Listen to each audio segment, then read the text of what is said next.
जो लोग थे वो एक मिसाल कायम करके गए हैं और आगे आने वाली पीढ़ी भी इसी तरह से एक मुकाम और एक मिसाल कायम करे। देश के संविधान निर्माता ने बेशक बाबा भीमराव अंबेडकर जी के जन्म दिवस की आप सभी को हार्दिक बहुत बहुत बधाई कि हमारे बीच में जो है यहाँ उपस्थित लोग बैठे हैं जिन्होंने इस कार्यक्रम का आयोजन किया। बाबा साहब द्वारा समरस एवं शोषण मुक्त हिंदू समाज के निर्माण के लिए किए गए उनके प्रयासों को युगों युगों तक स्मरण किया जाएगा।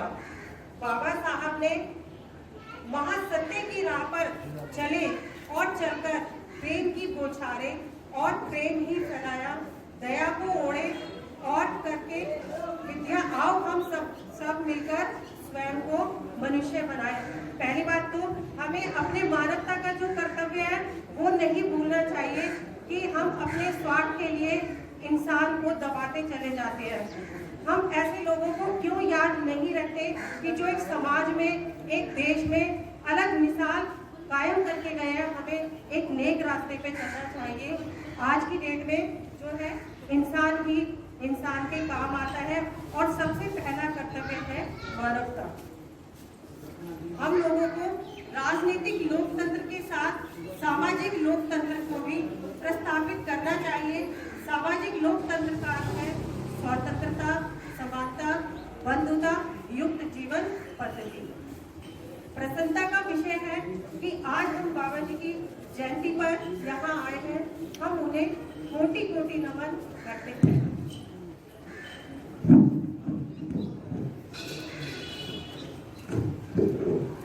बाबा साहेब ने समाज के वंचित वर्गों का मुख्य धारा में लाने के लिए किया। उनका जो संघर्ष हर पीढ़ी के लिए एक मिसाल बना रहेगा। साथियों, बाबा साहेब ने कहा था, जिस समय से हमारा मन दूसरों के लिए सोचना प्रारंभ कर देता है, उसी समय से हमारे जीवन में प्रविष्टि हो जाती है। कर देता है, उसी समय से हमारे जीवन में प्रविष्टि हो जाती है। सादगी सर्वोत्तम सुंदरता है, क्षमा अतुलनीय बल है, नम्रता सर्वश्रेष्ठ गुण है एवं एक दूसरे के सुख दुख में भागीदारी सर्वोत्तम संबंध है। जैसा कि हम उनको याद रखते हैं कि वो देश में इतना बड़ा कार्य करके गए हैं और हमें भी कुछ ऐसा करके जाना चाहिए कि जो हमारी पीढ़ी है वो हमें याद रखे। प्रार्थना का अर्थ सिर्फ मांगना ही नहीं है, बल्कि जो मिला उसके प्रति आभार प्रकट करना चाहिए। बाबा ने कहा, समाज का हाथ पकड़कर चलो, समाज का हाथ पकड़कर चलो, दूसरे लोगों के पांव जोड़ने की जरूरत नहीं पड़ेगी। ज्ञानी लोग पुरुषों की पूजा करते हैं, जैसे जो ज्ञानी लोग होते हैं वो भगवान की पूजा करते हैं। पूजा हमेशा उसकी की जाती है और जो कि अपने कर्म से जाना जाता है। ज्ञानी लोग, अज्ञानी लोग पत्थरों की पूजा करते हैं। डॉक्टर भीमराव अंबेडकर जी अमानवता की हर चीज को नकारते थे। उन्होंने स्वतंत्रता के बाद भारत के लिए नई नीतियों का नया विजन दिया। बाबा साहेब ने हमेशा समानता की बातें की, मानव की समानता की बात की से लेकर कानून की समानता की बात की। बाबा ने कहा, याद रखो, अन्याय का विरोध सम्मान और अधिकार की प्राप्ति ही जीवन है। खुद पर विजय प्राप्त करना लाखों शत्रुओं पर विजय प्राप्त करने से बेहतर है। आज आप लोगों से यही बात कहना चाहूंगी कि जब भी बनाओ तो अपने मित्र बनाओ, अपने दुश्मन नहीं।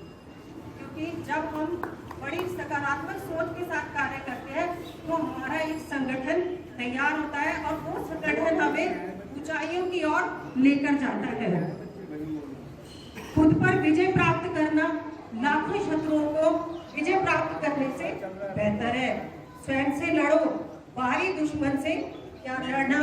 जैसा कि हमारे विचारों में कई बार ऐसा होता है कि भी नकारात्मक सोच आती है, हम किसी के बारे में गलत सोचते हैं, तो सबसे पहले लड़ाई अपने विचारों की लड़नी चाहिए। हमें सकारात्मक सोच के साथ जीना चाहिए। वह जो स्वयं पर विजय प्राप्त करेगा उसे परमानंद की प्राप्ति होगी। जब हम नकारात्मक सोच के साथ लड़ते हैं तो उसी को कहते हैं अच्छी सोच के साथ आगे बढ़े। डॉक्टर भीमराव अंबेडकर समानता को लेकर कार्य प्रतिबद्ध रहे थे। उनका मानना था कि समानता का अधिकार धर्म और जाति के ऊपर होना चाहिए। जैसा कि उन्होंने कोई भेदभाव नहीं किया किसी के साथ, तभी तो हम आज उनको याद कर रहे हैं और सभी एकत्रित होकर के उनकी जयंती मना रहे हैं। प्रत्येक व्यक्ति के विकास के समान अवसर उपलब्ध कराना किसी भी समाज की प्रथम और अंतिम नैतिक जिम्मेदारी होनी चाहिए। अगर समाज इस दायित्व का निर्वहन करे तो बदल देना चाहिए। एक अच्छे समाज का निर्माण या अच्छे देश का निर्माण तभी हो सकता है जब हम एक सकारात्मक सोच के साथ आगे बढ़ें। कई बार ऐसा होता है कि हम करना तो कुछ और चाहते हैं, पर लेकिन हमारे ही साथी जो है हम लोगों की आगे खींचना शुरू कर देते हैं। अच्छी सोच के साथ आगे बढ़ना जो है एक तरक्की का द्वार खोलता है। बस इतना ही कहना चाहूंगी कि 131वीं जयंती की आपको बहुत बहुत बधाई। धन्यवाद।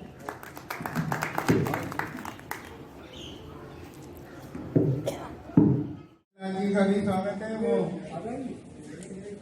माल्यार्पण से बाबा जी की मूर्ति पे माल्यार्पण कर रहे हैं।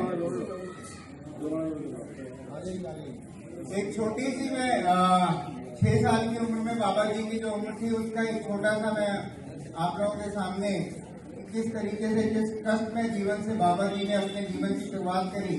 हम लोग सब जानते हैं कि जो विद्या का मंदिर है हमारा स्कूल, जिसको हम शिक्षा और विद्या का मंदिर कहते हैं, पुराने जमाने में एक समय पे क्या है कि वहाँ अंदर जो है हम लोग जूते चप्पल पहन के भी नहीं जा सकते थे।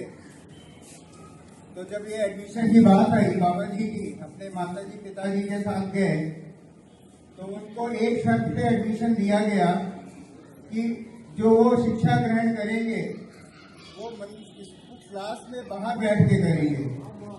तो बाबा जी के जो पिताजी थे, जबकि वो सूबेदार थे उस समय फौज में, 1981 में जब उनका जन्म हुआ था, 6 साल की उम्र की बात है, तो बहुत दुख हुआ, माता की आंखों में आंसू आ गए। लेकिन बाबा जी ने प्रण किया और उनकी लड़ाई वहीं से शुरू हुई अपने समाज के लिए कि नहीं, मैं पढ़ाई करूंगा, भले ही मुझे बाहर बैठ करके पढ़ना पड़े। तो ये सोच के साथ बाबा जी ने इतनी लंबी लड़ाई लड़ी अपने समाज के लिए। और उनका सिर्फ व्यक्तित्व केवल एक लाइन से, उनकी शुरुआत अपने देश के लिए होती है और अंत भी देश के लिए होता है। ऐसी सोच के साथ बाबा जी का आज जन्म जयंती है। उस पे हमारे भाई राकेश तूली जी और सुभाष नगर मंडल से उपाध्यक्ष भाई गुलशन अरोड़ा की पूरी टीम, बहन दिव्या जी, नीतू जी, सभी लोग हैं, मंदिर प्रधान, ये आपने इतना बढ़िया कार्यक्रम रखा, बहुत बहुत धन्यवाद। आपने प्रयास किया, पूरा प्रताप नगर मंडल भी आप लोगों के साथ कंधे से कंधा मिला करके बाबा जी की जन्म जयंती पे अपने श्रद्धा सुमन अर्पित करता है। इसी के साथ मैं अपनी वाणी को विराम देता हूँ। धन्यवाद। नमस्ते इंडिया। डॉक्टर भीमराव अंबेडकर जी, जिन्हें लाखों करोड़ों प्रशंसक और अनुयायी स्नेहपूर्वक बाबा साहेब नाम से बुलाते हैं, अपने जीवन काल में अधिक से अधिक मुसीबतों का सामना किया। डॉक्टर भीमराव अंबेडकर स्वतंत्र भारत के पहले कानून मंत्री के रूप में सामने आए। डॉक्टर भीमराव अंबेडकर का जन्म 14 अप्रैल 1891 को हुआ था। उनके पिता का नाम रामजी मालोजी संगपाल और उनकी माता का नाम भीमाबाई था। डॉक्टर भीमराव अंबेडकर के कार्य अत्यंत ही सराहनीय है। अंबेडकर जी ने जातिवाद भेदभाव को समाप्त करने के लिए समाज में फैली बुराइयों को समझने के तरीके की खोज शुरू की। उन्होंने 1920 में कालकापुर के महाराजा शाहजी की द्वितीय मदद से मूक नायक नामक एक समाचार पत्र को लॉन्च करने का अपना कार्य पूरा किया। इसके बाद उन्होंने जातिगत भेदभाव को समाप्त करने और अस्पृश्यता को मिटाने की एक सभा की खोज की। आइए आपको कुछ ऐसी ही शख्सियत के बारे में बताती हूँ। वाल्मीकि समाज ने मनाई बाबा साहेब भीमराव अम्बेडकर की 131वीं जयंती।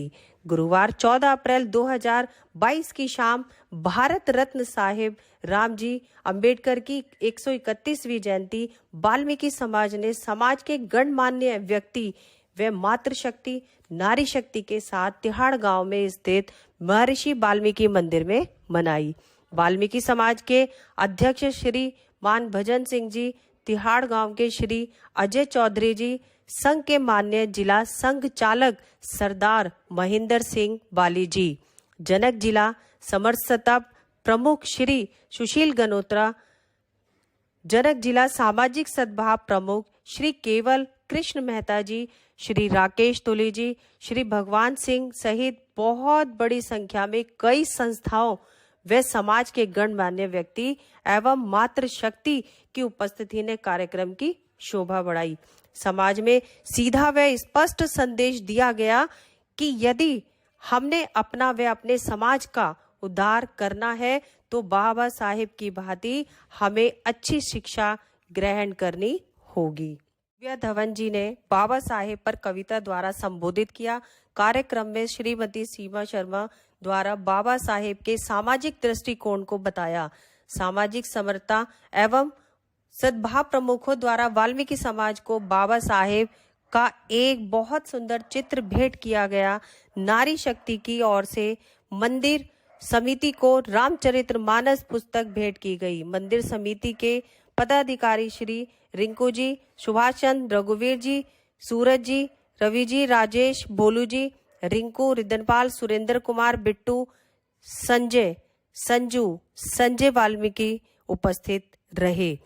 अन्य समाज से श्री राजू यादव, इमाम अली, अनिल कुमार, जय कुमार जी, जगदीश शर्मा जी, गुलशन अरोड़ा, विकास निगम जी, गगन सहानी जी, रेणु भल्ला, नीतू ढींगरा, अनुपमा ढींगरा, सडाना जी, मनोहर लूथरा, जगदीश शर्मा, महेंद्र सिंह जी, मतलब